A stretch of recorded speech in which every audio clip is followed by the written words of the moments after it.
What It Takes Radio Company, a podcasting and publishing company, inviting you to, join us for Do It Right, a business performance coaching experience for this special day of Passover Day and Maundy Thursday.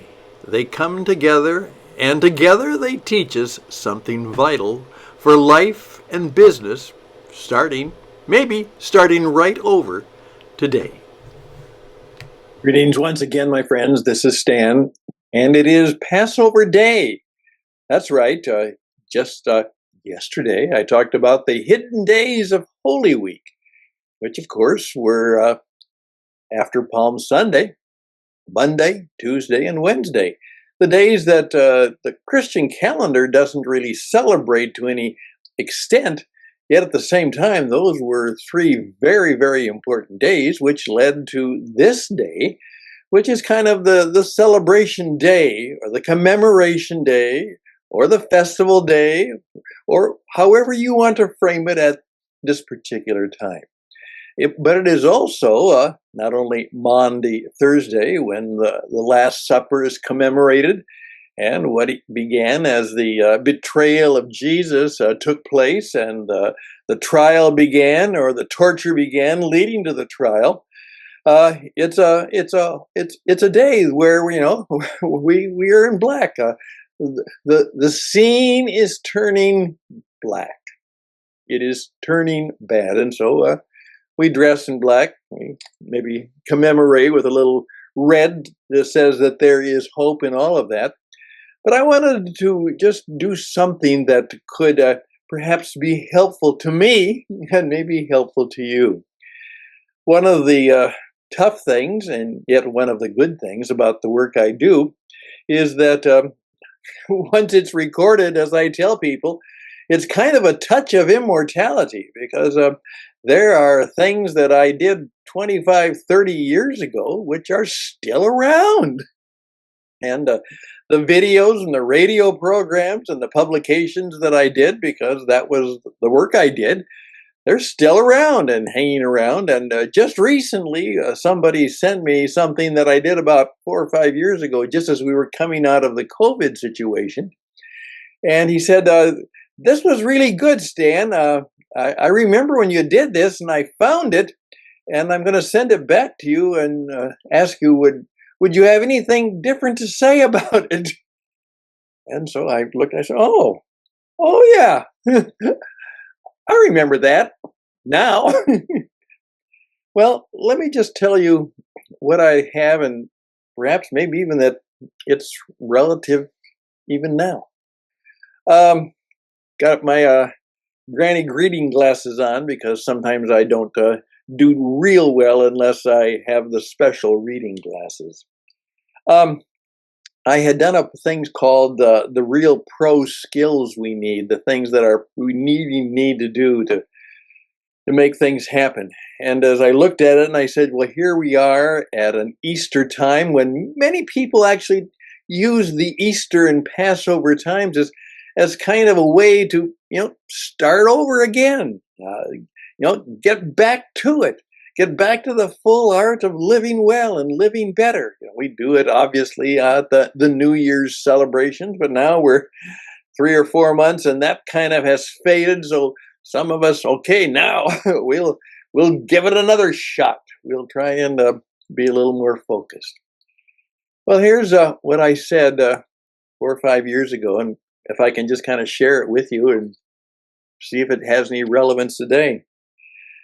What I said was very simple, in the fact that someone asked me, where did I get all the stuff to be on the radio and on the TV and put all this stuff out? And I said, well, for some time I've been a wisdom seeker. I just, I look for things that, this is part of my broadcast background. I'm always looking for something that could be a radio program. And so whenever I encounter some good stuff, some wise stuff, some helpful stuff, some useful stuff, and as they say, a good broadcaster borrows it. Well, they do more than that. Sometimes they steal it. Well, I try and make sure I give a due regards if I borrow anything. So that's what I did. And can I just share this with you? I said this, there is no free way to wisdom, but there are some things that perhaps can help you live better and prepare you for a better life. And maybe because of that, they do qualify as wisdom. Here's what I said. Remember, the future belongs to the storyteller. All effective communication is storytelling. The future belongs to those who frame meaning, clarity, and compellingly in storytelling. That is more true than ever.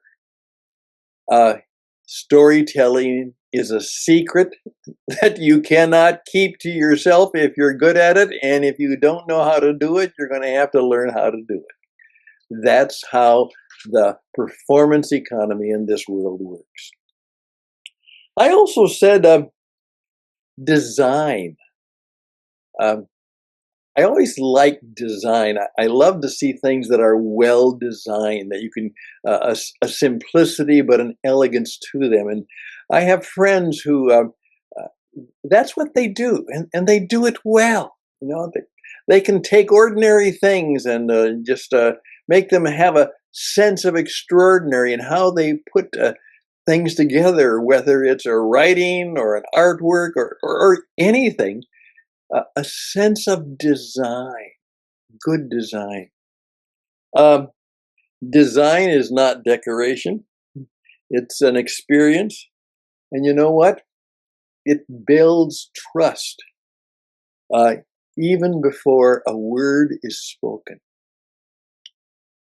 When you see something that has been well designed, that has that aesthetic and good touch to it, it begins to build trust. Yeah, it really does. Okay, number 3, still true, more true than ever. You got to be a broadcaster. You're going to have to learn how to use, in front of the camera and behind the microphone. More and more, that skill is vital, and that's the work I do. You'll have to learn how the mass media and marketing and mentoring, how that works, since that is the fundamental means of communication today. As I point out, when I was young, I was a paper boy, and that was the media of choice. And as I would make it along my route, almost every house had the newspaper. It was really quite easy to tell people when I had a substitute. Just say, you go up this street and just give the newspaper to every house. Everyone subscribes to the newspaper. Well, here in this apartment complex, I think of the 60 to 70 places, there's 2 or 3 that actually get the newspaper. Number 4, and it's just a project that I have worked on and have to live with, you're going to have to be a risk taker. Now, AI is changing almost everything, and it's going to change careers mightily.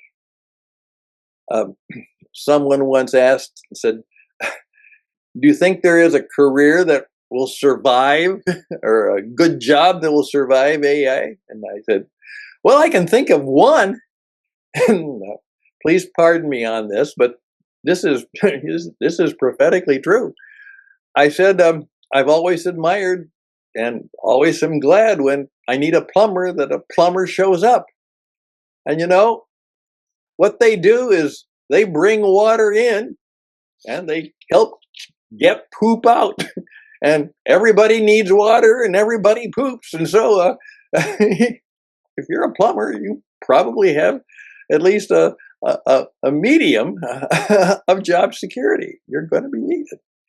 Other than that, many things of significance, except for some of the basic skills that are so necessary and so vital. But it also means that you're going to have to learn how to design your own ways of creating value.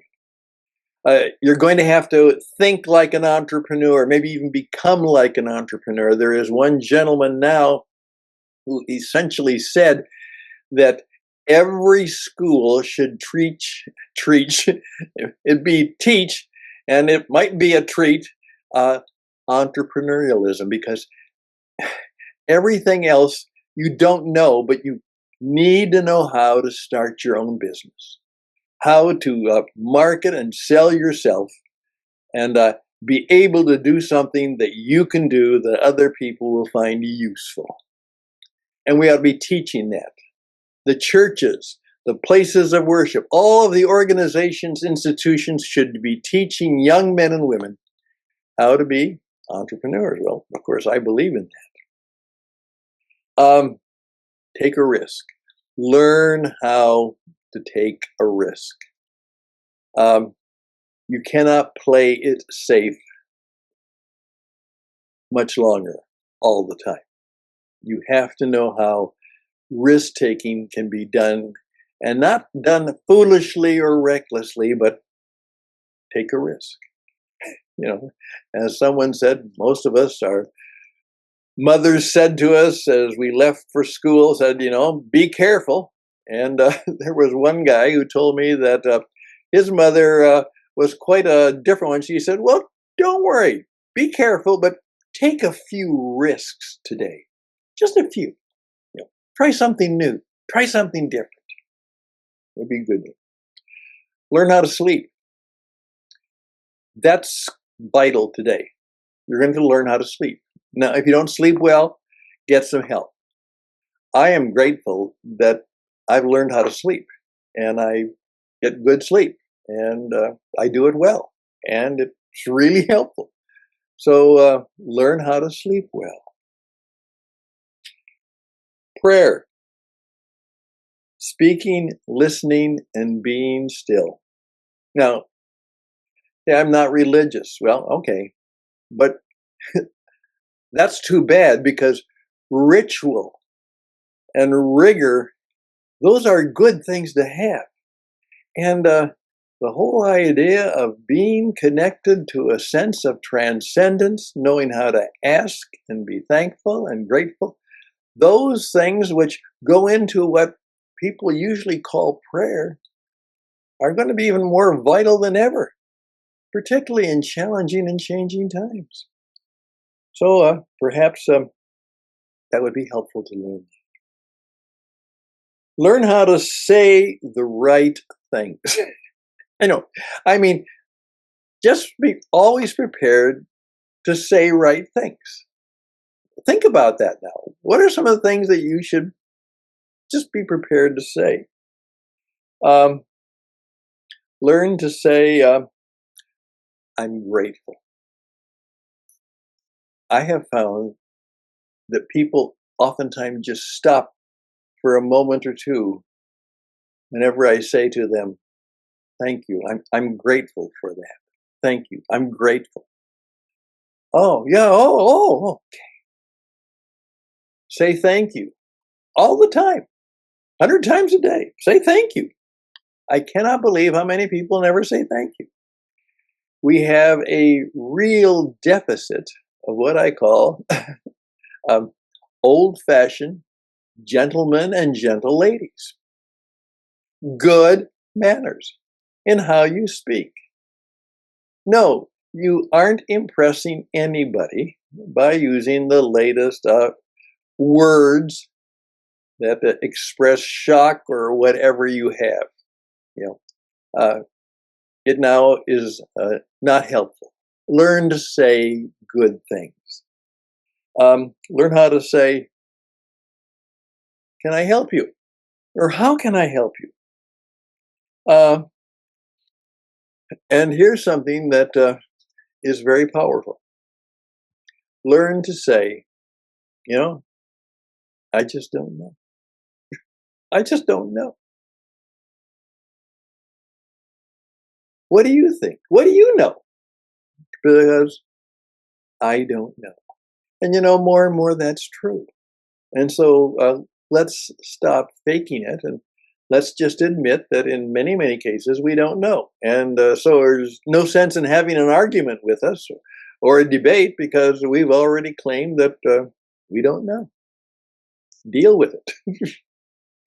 Find somebody who thinks they do know and fight with them. But we're not in the fighting mood or mode at this time. Well, that's read the secret sign. Remember, everybody is wearing a secret sign. Yes, I have one on too. You do too. It's secret, but it's big and it's right here. And you know what the sign says? Please tell me I'm important. Please tell me I'm important. Please make me feel important. If you do what the sign says, I guarantee you a lot of life will go better. It's time to begin the commemoration or the celebration of the Holy Supper, the Maundy Thursday. For you, my dear friends who are finishing up your Passover time, I trust it was a blessed time, a good time, particularly a family time, maybe a time of new resolutions and intentions, and a sense of saying, yes, God gave us our freedom at Passover. The death angel passed us over and the Egyptians let us go, and we were free at last after 400 years. And we celebrate once again. And I would hope and pray that as a result of this conflict, that there would be a renewed birth of safety and freedom for the people of Israel. That they don't have to live in fear of the missile, of the stormtrooper, of the terrorist, of the people who simply want to kill them because of who they are. I will pray mightily that evil will be diminished, defeated, maybe even destroyed at this Passover time. All the best and blessings to you, my friends. Please reach out to me. We are doing a lot of work in helping people find out how they're going to live well and how they're going to live transformed lives. We welcome you into the transformation zone for your life and business. Stan at witradio.net, Stan at witradio.net. Till next time, bye for now.